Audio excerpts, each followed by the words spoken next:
sobre el impuesto al patrimonio, a veces también llamado impuesto sobre la riqueza o impuesto sobre fortuna. Es un impuesto que se aplica individualmente, no sobre ingresos anuales o transacciones, sino sobre el patrimonio personal de las personas físicas, y se calcula basándose en el valor de todos los bienes del sujeto y se aplica a nivel nacional.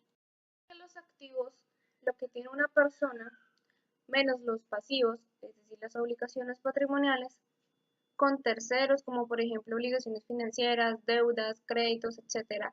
Teniendo el resultado de esta resta, la DIAN hizo un cálculo para cada caso diciéndole a las personas lo que debían cancelar del impuesto.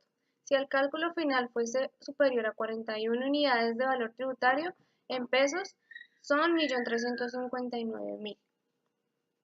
Se puede pagar en dos cuotas, de lo contrario se debe pagar en una sola cuota.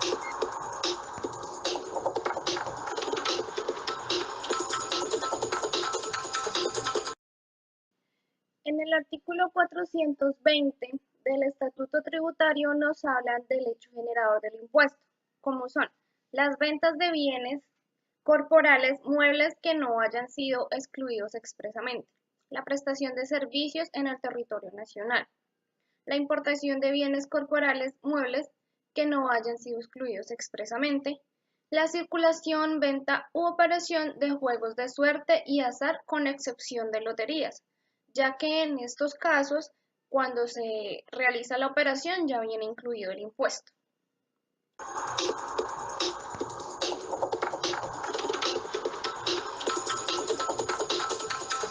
Bien, en el artículo 428 del Estatuto Tributario nos hablan acerca de las importaciones que no causan impuesto. ¿Cuáles son? La introducción de materias que no van a ser transportadas en el desarrollo de la importación de armas y municiones, la importación de maquinaria pesada para industrias básicas y la importación de bienes y equipos que se efectúan en desarrollo de convenios, tratados o acuerdos internacionales vigentes.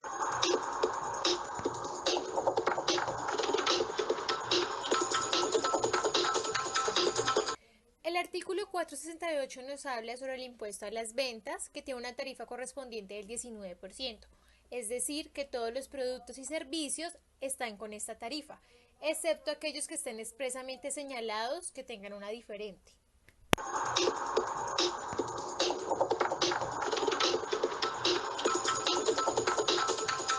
El artículo 476 nos habla sobre los bienes excluidos, es decir, estos deben estar expresamente señalados por la ley, de modo que si no es así o no se encuentran en ella, son gravados o exentos, pero no podemos suponer que estos hacen parte de los excluidos. Por eso ahorita lo vamos a leer perfectamente en el artículo cuáles son los que hacen parte de este grupo.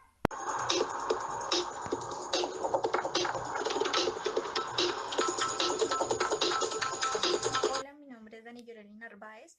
El día de hoy vengo a comentarles un poco sobre los artículos 424 y el artículo 512 del Estatuto Tributario Nacional, en los cuales veremos que en el artículo 424 nos indica todo lo que tiene que ver con los artículos que no generan como tal impuesto y los cuales están reflejados en una tablita que maneja como tal el estatuto.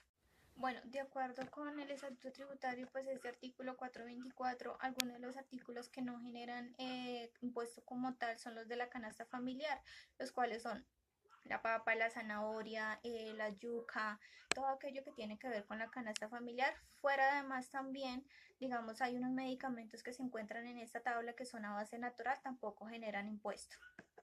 Bueno, fuera de los artículos de la canasta familiar, también encontramos fuera de la tablita un apartado donde nos indica que también los computadores de mesa o computadores personales también no generan IVA siempre y cuando no pasen a los 82 VTs. Esto quiere decir un promedio de 2.719.000 pesos.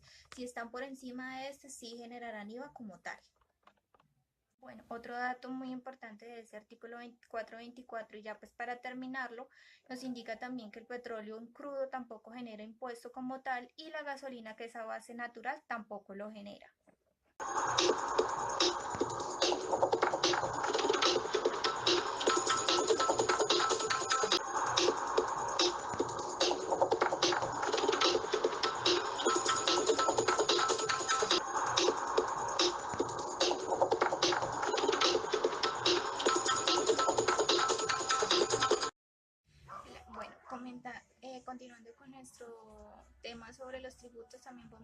general el impuesto al consumidor que trata, de acuerdo al artículo tributario, dice que es un hecho que su hecho generador es por la parte de la prestación o la venta al consumidor final o la importación por parte del consumidor final.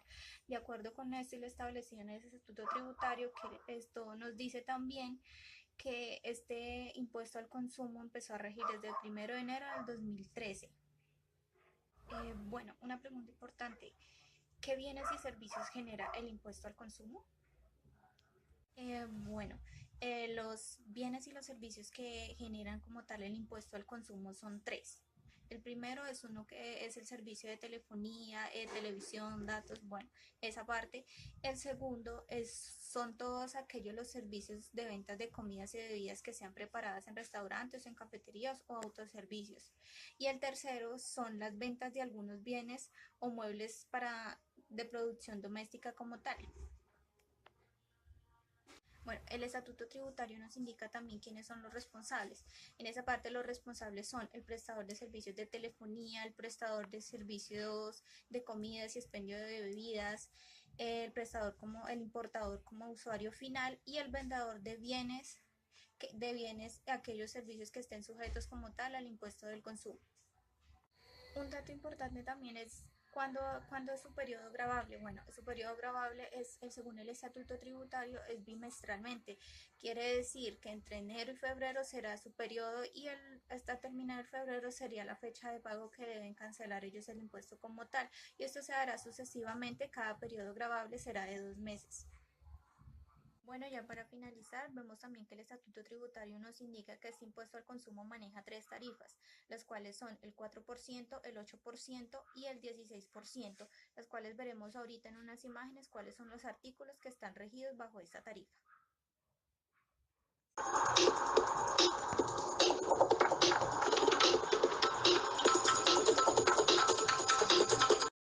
¿Cómo operan los mecanismos de retención en la fuente en Colombia? La creencia general es que la retención en la fuente es un impuesto, pero es algo que está absolutamente equivocado.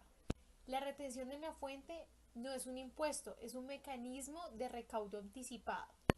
Según mi ayuda, la retención en la fuente lo que hace es recaudar un impuesto en el momento en que ocurre el hecho generador del mismo, en el momento en que nace, en la fuente misma del impuesto y de allí su nombre.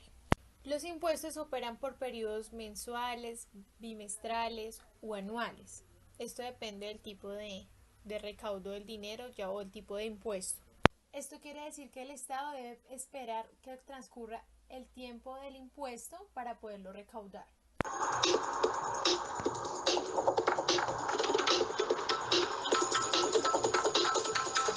Tenemos por otro lado la importancia de pagar los impuestos. Los impuestos son aportes establecidos por la ley que deben hacer las personas y las empresas para que el Estado tenga recursos suficientes para brindar los bienes y servicios públicos que necesita la comunidad.